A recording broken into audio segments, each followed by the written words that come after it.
I know a lot of us, including myself, say us in the media and even fans alike listening, but when we talk about the Carolina Panthers this offseason and the improvements that they made, we talk about for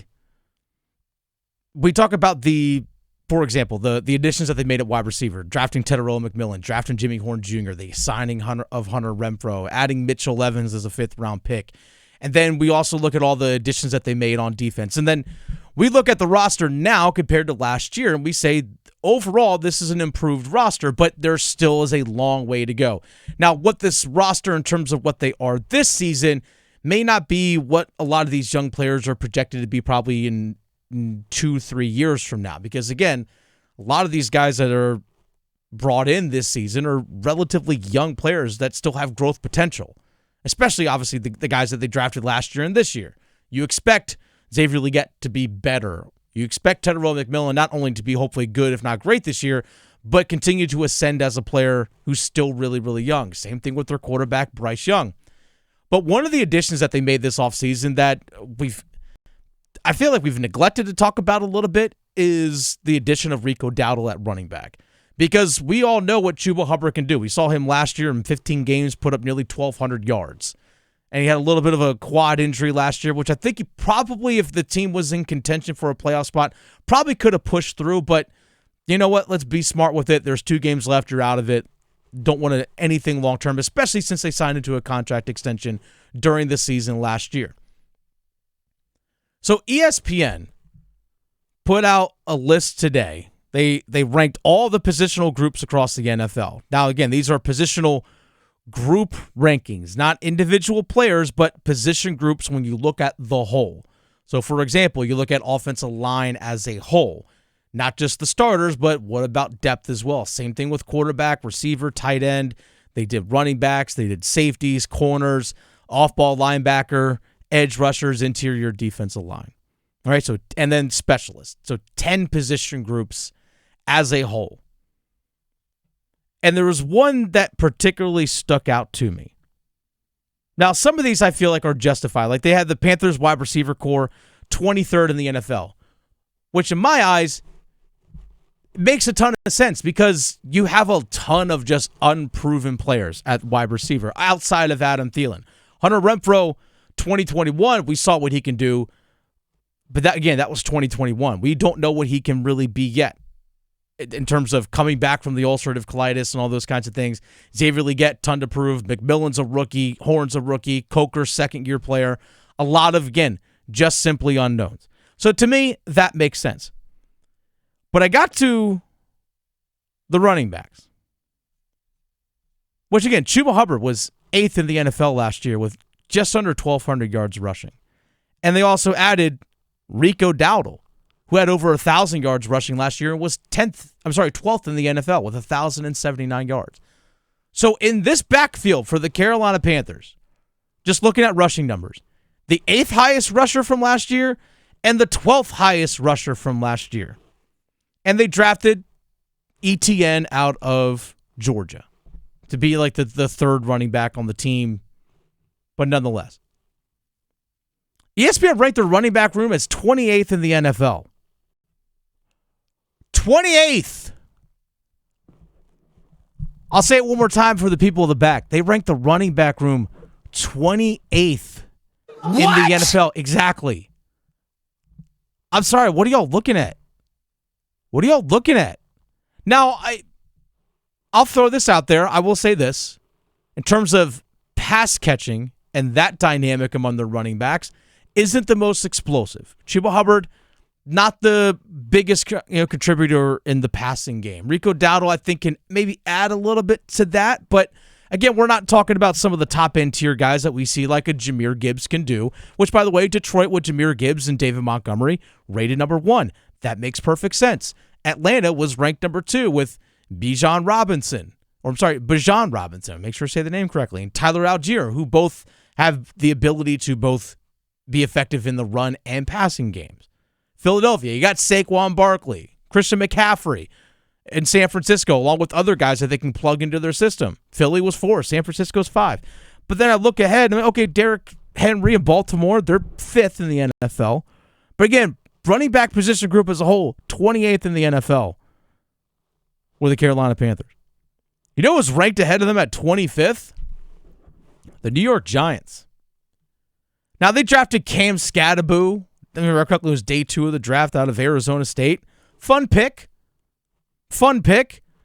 But he's a rookie. He's unproven. I think Max, you pointed out to me before the show that he's actually dealing with an injury right now.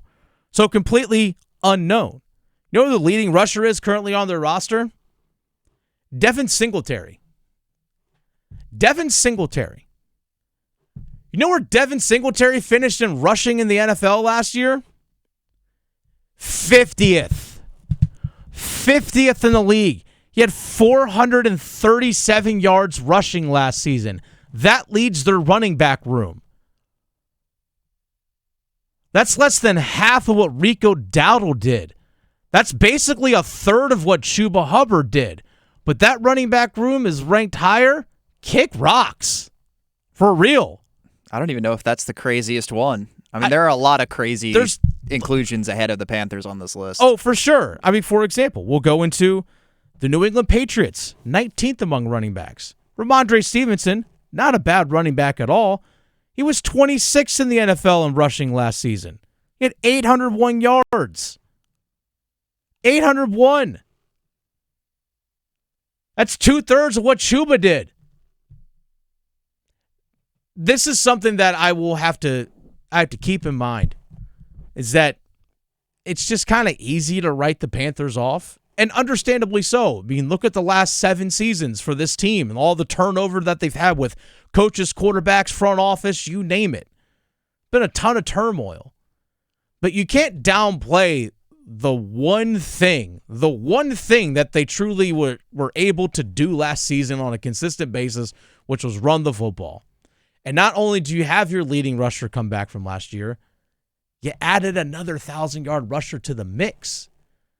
Like, that's a pretty solid 1-2 combo. Now, again, I'll throw in there as well.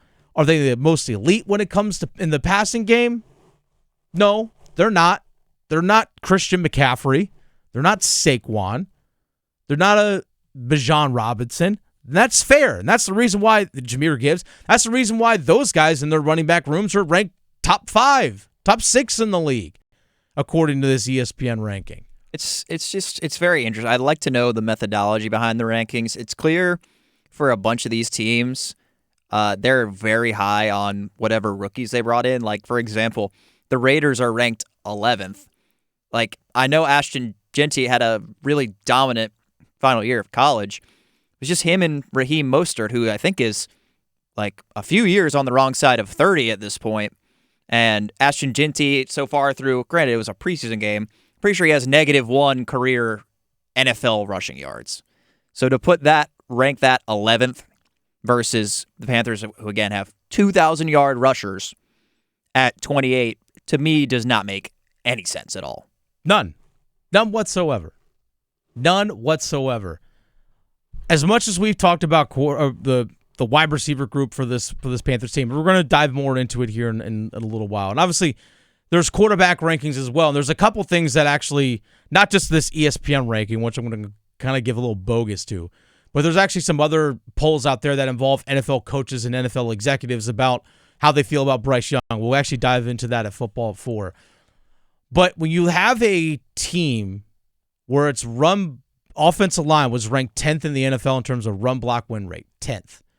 And then you add in the guys that were able to not only exceed expectations for rushing last year. For example, Chuba Hubbard was actually one of the highest rated players in the entire NFL among running backs in terms of yards over expected on a per carry basis. Look at some of the advanced numbers. For example, when you have a run, depending on what the offense line was doing, the yards expected, let's say, was 4. He was getting 4.5 to 5. He was actually getting more yards than what was expected last year. To me, that's signs of a good, consistent running back if he's able to pick up more yards than what's expected. So, yeah, there's going to be a lot of people writing off the Carolina Panthers early on this season. And you know what? It's justified. In my eyes, it's justified based off the last 7 years. But you can't downplay the thing that they actually do well. Yeah. I mean, it just feels like an uninformed take to have them that low. Just kind of looking at the overall team, like, oh, they went 5-12 last year, and there's no, I guess, per se, big names in the backfield. But there's no way you can look at the highlights, the eye test, or the stats and come to the conclusion that it's the fourth or fifth worst running back room in the NFL. I'm sorry. Call me biased all you want. There's no chance that that is the truth, the objective truth. 8th highest rusher in the NFL last year, 12th highest rusher in the NFL last year are on the same team. And apparently, they're only the 28th best running back group in the entire NFL.